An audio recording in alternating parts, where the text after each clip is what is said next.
resonated in his mind because several decades later, Tolkien wrote about another diminutive hole-dwelling creature in the famous first line of his first novel.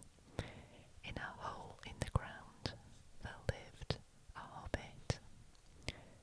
The story is The Princess and the Goblin by George MacDonald.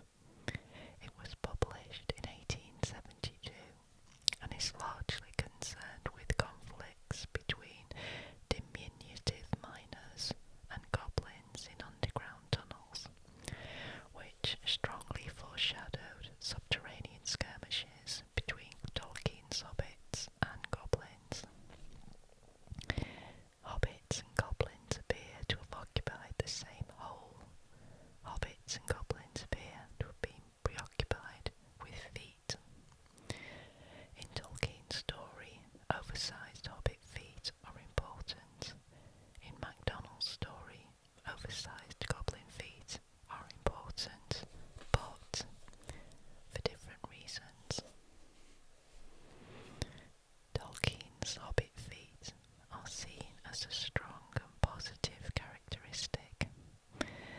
This foot obsession was a long-standing one. Curiously enough, the first poem known to have been published by Tolkien as a teenage student in 1915 at Oxford was entitled Goblin Feet. Furthermore, it would be difficult to reject MacDonald's influence, for late in life Tolkien wrote in a letter that his goblins were in the MacDonald tradition except for the soft feet, which I never did believe in. MacDonald's goblins' feet are their only weakness, and the miners defeat the goblins by stamping on their feet and singing magic spells.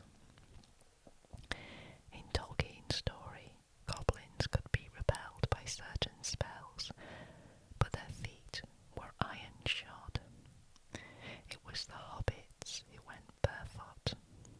However, in MacDonald's story, we have the rhyme, "Once there was a goblin living in a hole.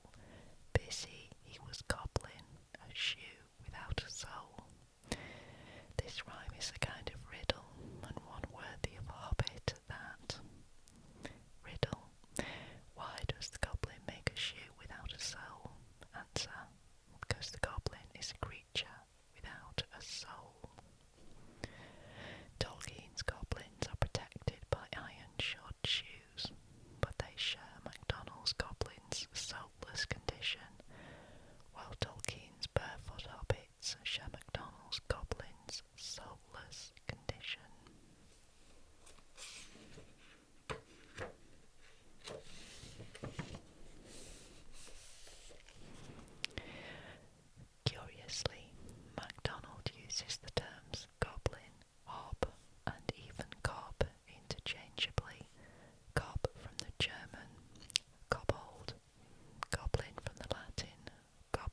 Smeagol, Gollum, was a hobgoblin, wherein the goblin overwhelmed the hobbit.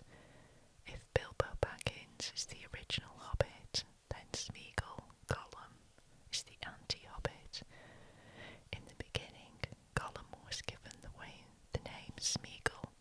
He was a hobbit, and his name largely defined his nature, as it meant burrowing, worming in. He was possessed by a restless, inquiring nature. He was always searching and digging among the roots of things, burrowing, but also twisting and turning this way and that. So in English, Smeal is a burrow. Old English, Smigal becomes Smeagol, burrowing, worming in. Hobbitish translation is burrow. Ravanian Trahan is Trahald, burrowing, worming in.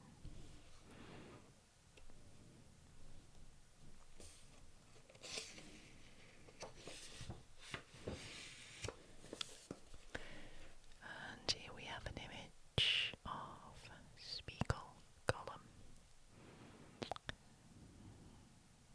with huge eyes and fangs, sitting in a small boat in the dark.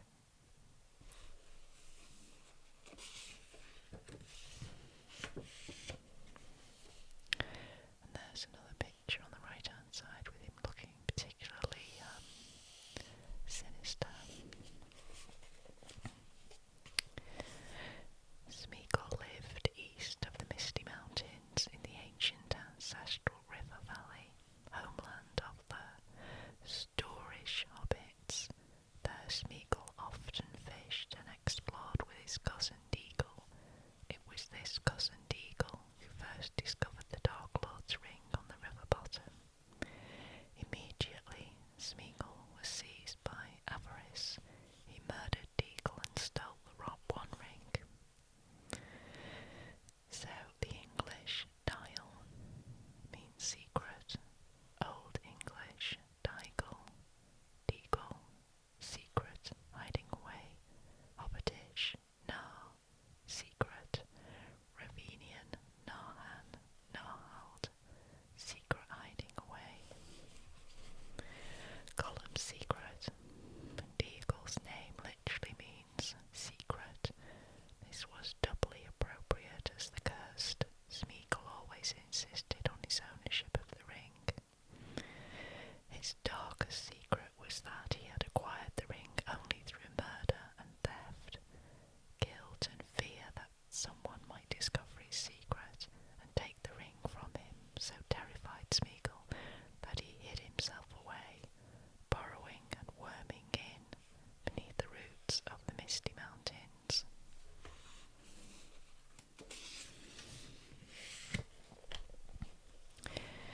Smeagol as Gollum. The evil power of the ring lengthened Smeagol's miserable life for centuries, yet it warped him beyond recognition. Thereafter he was called Gollum because of the nasty guttural sounds he made when he spoke. Gollum became a murderous ghoul and cannibal who shunned light and found grim solace in dark caverns and dank pools. Gollum as Hobgoblin. Smeagol Gollum was a hobgoblin that became almost purely a goblin, or to use Tolkien's term, orc. Indeed, Tolkien's drafts tell us that for some time after writing The Hobbit, the author was not sure whether Gollum was some form of orc or some form of hobbit. Gollum as Ornacia. Tolkien decided on hobbit, but in many ways Gollum was orcish, with specific reference to the evil demons known in Anglo-Saxon texts, especially Beowulf, as the Ornacia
have the Shire on the left-hand side,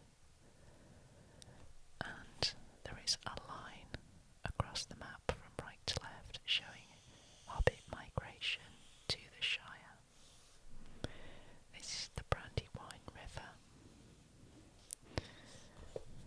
This is the Grey Flood and the Load Water and the Orwell, and this area is called the Angle.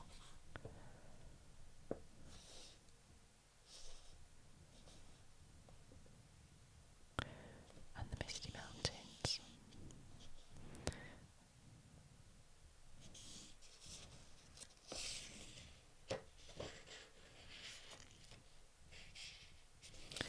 So it is laid over an actual map of British Isles, which is the Shire.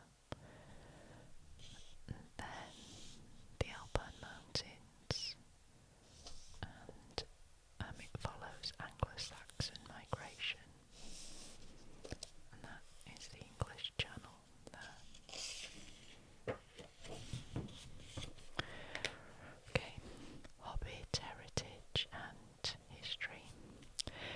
If we look at the evolution and history of the Hobbit races and the Anglo-Saxon peoples, we see an obvious pattern. The origins of both are lost in mists of time, somewhere beyond a distant and massive eastern range of mountains. The ancestors of both the Hobbits and the Anglo-Saxons migrated across these mountains and eventually settled in a homeland in a fertile river delta region. Eventually, war and invaders forced the Hobbits to leave their homeland known as the Angle, a wedge of land between the Load Water and the Orwell rivers, and migrate across the Brandywine River into what eventually became known as the Shire of Middle-earth.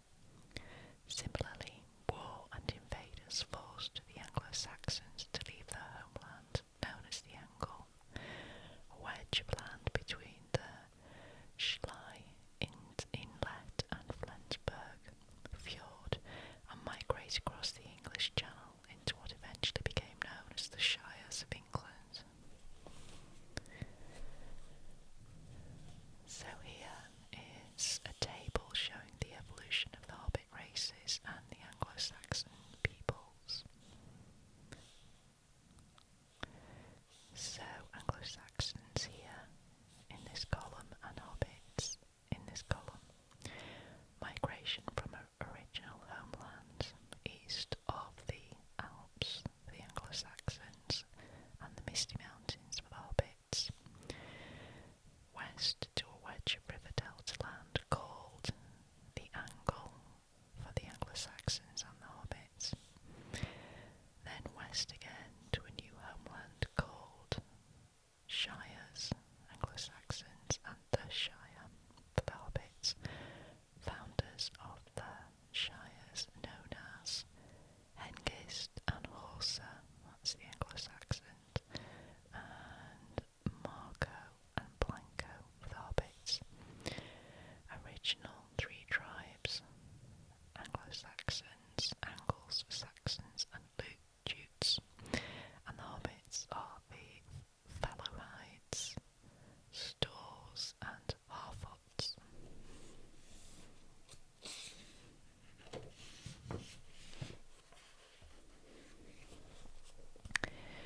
Furthermore, there were three breeds or tribes of Hobbits: Fellowhides, Stores, and Harfoots. These are directly comparable to the three people of the English Saxons, Angles, and Jutes. Finally, we find the Hobbit founders of the Shire were the brothers Marco and Blanco, while the Anglo-Saxon founders of England were the brothers Hengist and Horsa. Breeds or strains of Hobbits. Like the Anglo-Saxon tribes, all Hobbits shared certain characteristics, just as we have seen how the elements and associations with the word Hobbit went into the shaping of the racial and individual characteristics of Hobbits. So the names Half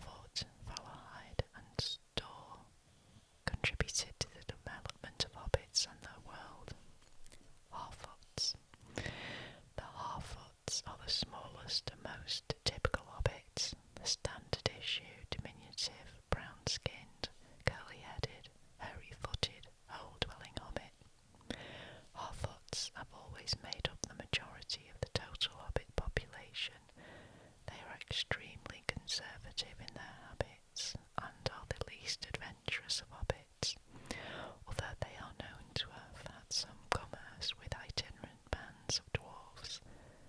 They delight in the peace and quiet of country life, especially hillsides, farmlands and pastures. Harfoots are naturally gifted farmers and gardeners. Harfoot is an excellent and highly descriptive name for this most typical of hobbits, and originally was applied to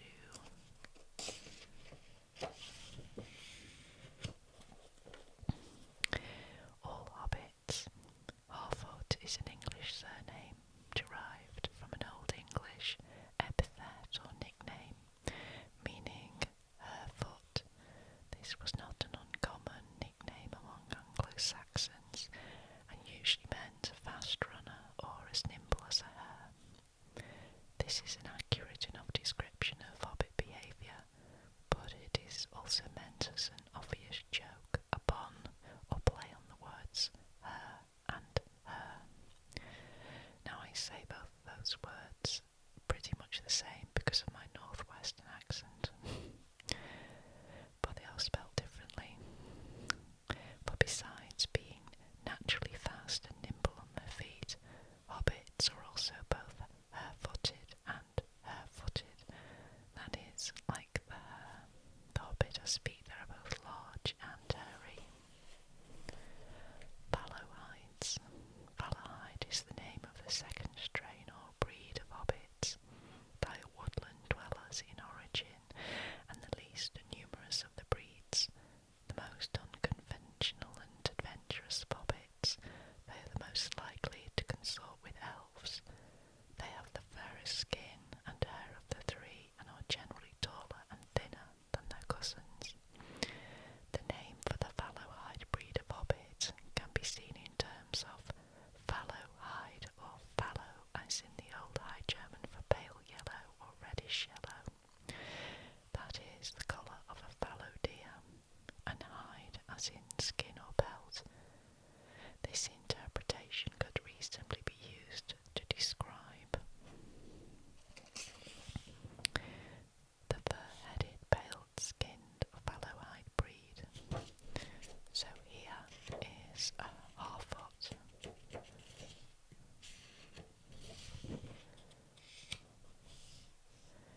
And in this illustration, this is a fallowhide. Another explanation of fallowhide is suggested from different root words. Fallowhide. Fallow is Old English for newly ploughed land, and hide as in keeping out of sight, hiding away in secret. A hide is also an ancient measurement of land sufficient for a household, about 100 acres. It is likely that both interpretations are meant to be applied simultaneously. The second suggests characteristics shared by all hobbits, a love of newly tilled land, and an uncanny ability to hide away in the landscape so as to appear almost invisible to men. The first gives us the physical clues that differentiate the fallowhides from other hobbits. Furthermore, with the name fallowhide, one cannot help but think there is something of a playful nature going on with follow and hide, as in the game of hide and seek. Stores. Stores are the largest and strongest of hobbits and the most like men. They tend to live on river bottoms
workers who stow or pack away goods, especially on boats.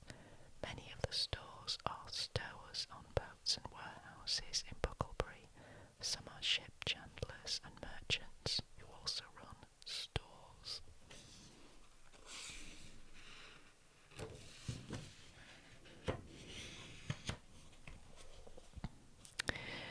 As pointed out when discussing words associated with Hobbit, there are two types of hobblers among hobbits. The Harfoots and Fallowhides are associated with the first type of feudal hobblers or hobbilers, tenant farmers who serve in the voluntary militia in time of war, while the stores are associated with river or canal hobblers, workers who often tow river barges with ropes by walking along the bank or from rowing boats. And then on the right hand side we have a table which explains the breeds of hobbit. Pretty much all that information is in the information that we've just read, really, so I won't read that out.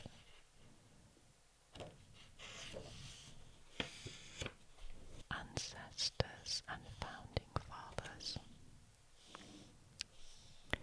After the founders of the Shire, Marco and Blanco, the earliest recorded hobbit was Booker of the Marish. By general acclaim, Booker of the Marish was the first Thane of the Shire and commander of the Hobbit tree at arms. The title was hereditary, and for nearly 4 centuries all subsequent Thanes were directly descended from Booker of the Marish. In early English history, the title and position of Thane was an almost exact parallel to that of the Thane of the Hobbits. Similarly, the Thane ranked in a class of gentry between ordinary free men and hereditary nobles. Booker of the Marish was also the founder of the first great Hobbit family dynasty, the Old Books. Indeed, the Old Books were the first Hobbits to use surnames or family names at all. The name Old Book came about simply enough. As Booker lived into considerable old age, he became affectionately known as Old Book. In time, the names Old Book and Thane were so often used interchangeably that Old Book became as much a title as Thane.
Master of Buckland. It means great-grandfather in Welsh, literally Gor hen dad, or over old father. He led his people east of the Shire, across the Brandywine River, a border river, to pioneer and settle in a new fertile land. Gorhindad Old Buck soon established the new Folkland and named it Buckland or Bucker's Land after the family's eponymous ancestor. On Buck Hill, on the banks of the Brandywine River, Gorhindad Old Buck had a new family mansion built. This became known as Brandy Hall, and Gorhindad was soon known as the Master of Buckland. He was also the founder of a new dynasty, for after the establishment of Buckland, the Old Buck, or Saragamba in Hobbitish, family name was changed to Brandybuck or Brandagamba in Hobbitish.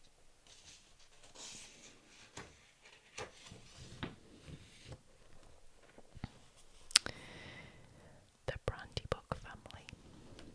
The name of Brandybuck shaped the character of the family to a considerable degree. The Brandybucks were on the one hand admired for their leadership qualities, high spirits and strong wills. On the other hand, they were criticised by less bold hobbits for what was considered their rather wild and reckless nature. There is no doubt of the bookish nature of the Brandybucks. They are just the sort of high-spirited hobbits who might order a few drams of brandy during an evening of hobnobbing. They were also thought to be reckless because they lived beyond the borders of polite Shire society. They fearlessly crossed the border waters of the Brandywine River and settled in the wild borderlands of Buckland. Buckland and Buckinghamshire. There are etymological connections between Hobbitish Buckland and England's historic and geographic Buckinghamshire. Now, at the top there is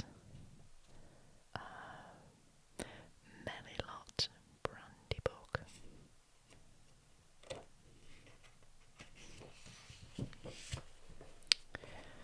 Booker was the early hobbit founder of Buckland in the Shire. Booker was the Anglo-Saxon founder of Buckinghamshire. Among hobbits, it may actually have been a title rather than a proper name, meaning forefather of the Brandybucks. Booker is a name that appears in various permutations in the history of Britain and the hobbit lands of the Shire. The Hobbitish Booker of the Marish has left his name scattered across the Shire: Buckland, Buckhill, Brandy Hall, Bucklebury, and so on. Similarly, there are scores of Old English place names that relate back to the eponymous Anglo-Saxon chieftain Booker. Buckingham, meaning a river meadow, of Booker's followers. Buckminster, meaning Booker's church. Bucknell, meaning Booker's nook. Bucknell, meaning Booker's hill,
exact site of the principal town of Bucklebury.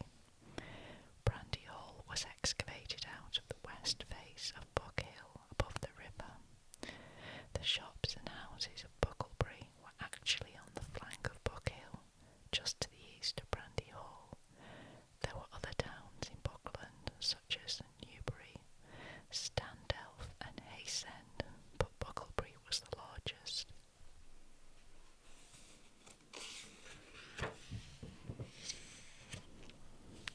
The Brandywine River.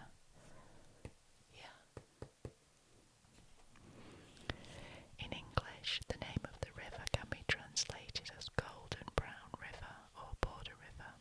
However, its origin is in the Elvish. So, Brandybuck River, Elvish, Baran meaning golden brown,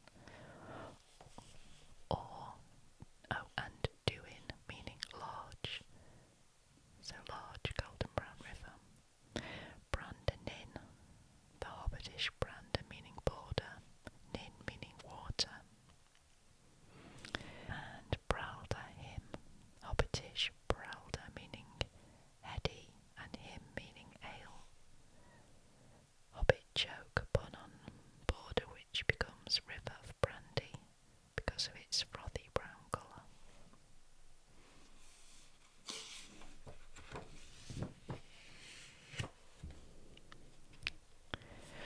Tookland and the Great Smials. After the migration of the old books east of the Brandywine River and the founding of Buckland, a forceful new leader appeared among the hobbits of the Shire. His name was Isambras Took. Appropriately, Isambras is an Old English name meaning iron arm. Isan meaning iron and brass meaning arm. He was soon acclaimed Isambras I, the 13th Thane of the Shire and the first Thane of the Took line. With the transfer of the Thaneship to the Took family, the Fallowhidish Tooks became the most important family in the Shire. For centuries thereafter, the Thaneship became synonymous with the head of the Took clan. Hobbits use the terms Thane and Old Took interchangeably. Origin of the Tooks. Tolkien does not give us the name of the founder of Tookland and the progenitor of the Took family. However, if one looks at the genealogy of Booker as the progenitor of the old books and brandy books, we can do a little linguistic detective work and soon discover the answer. Tolkien gives us clues. We are told that the great Smials of Tookborough in Tookland were the seat of the Took family, and that an earlier version was Tolk. If we compare this to Brandy Hall of Bucklebury in Buckland as the seat of the Brandybuck family and the earlier name Old Buck, we can see that there is a parallel development. Just as the founder of the Brandybuck, Old Buck family were Buck or Booker, so the founder of the Took family must be Took or Tooker.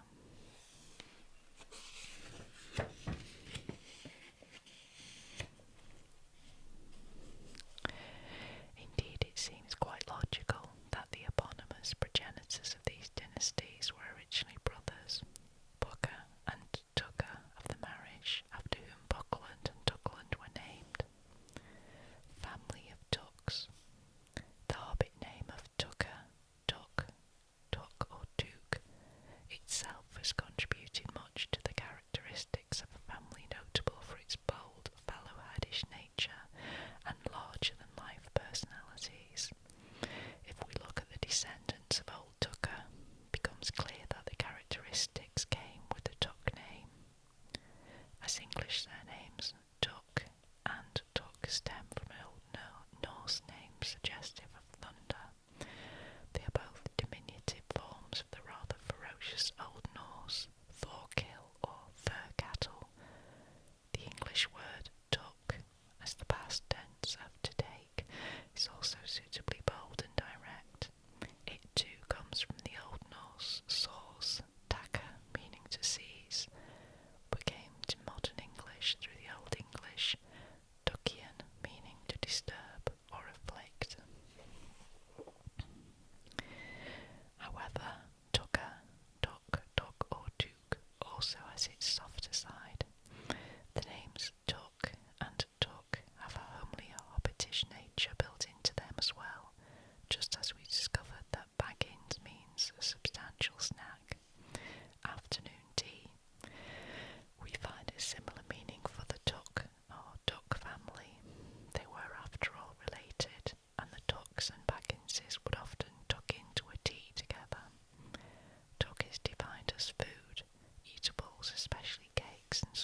hobbits.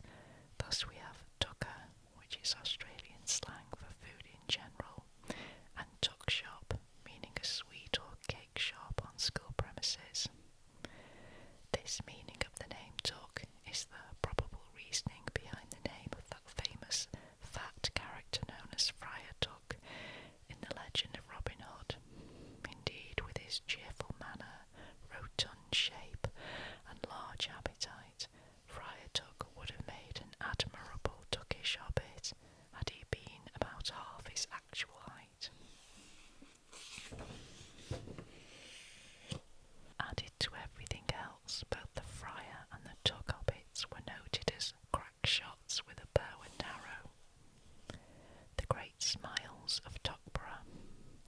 At the end of the first millennium after the Shire's founding, Isengrim II, the 22nd Thane and the 10th Thane of the Took line, began the Took clan's excavations beneath the green hills of Tookland.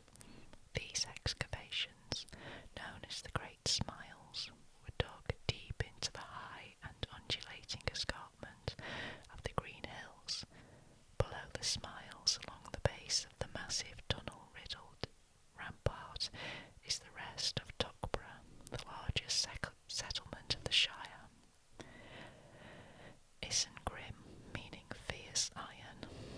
Isen or Eisen, iron and grim and fierce, was an appropriate name for the chief architect of the Great Smials of Tookborough. 'Tis possible that Isengrim II spent too much time hobnobbling with dwarfs, for his imagination appears to have been inflamed by ambition that were far beyond what was right and proper for a sensible hobbit. Perhaps it was the Took name itself that inspired Isengrim. These great Smials of Tookborough might well be described as a Tookish thunder god's cauldron, built into the cliff face of a Tookish thunder god's hill. The Great Smials are certainly the closest that hobbits ever came to a monumental architecture. They constitute the primary home of the Took clan, and the Tooks are